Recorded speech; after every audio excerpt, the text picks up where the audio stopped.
Bir күні Дана профессор студенттердің алдына шығып, үстелдің үстіне үлкен бос шыны ыдысты қояды. Ол ештеңе айтпастан, ыдыстың ішіне үлкен тастарды сала бастайды.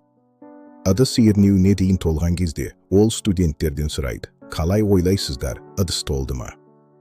Студенттер бір ауыздан "Иә, толды" деп жауап береді. Содан кейін профессор қалтасынан ұсақ қиыршықтарды алып шығып, ыдысқа құяды. Ол ыдысты сәл шайқап жібереді. Сонда ұсақ тастар үлкен тастардың арасындағы бос қуыстарға түсіп орналасады. Бұл жолы профессор үстел астынан бір қап құмды алып шығады. Ол құмды ыдысқа жайлап құя бастайды. Құм қиыршық тастар мен үлкен тастардың арасындағы барлық кішкентай қуыстарды толтырып тастайды. Профессор студенттерге қарап, былай дейді: "Мен сіздердің мынаны түсінгендеріңізді қалаймын. Бұл ыдыс сіздің өміріңіз. Үлкен тастар бұл өміріңіздегі ең маңызды нәрселер. Сіздің отбасыңыз, балаларыңыз, денсаулығыңыз және сүйікті жарыңыз.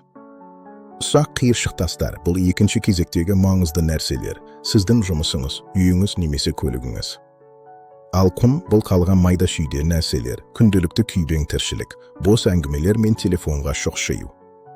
Егер сіз ыдысқа бірінші болып құмды салып алсаңыз, онда қиыршық тастарға да, үлкен тастарға да орын қалмайды. Өмірде де дәл солай. Сондықтан ең бірінші кезекте үлкен тастарға көңіл бөліңіз. Маңызды нәрсені бірінші орынға қойыңыз, қалғанның бәрі жай ғана құм.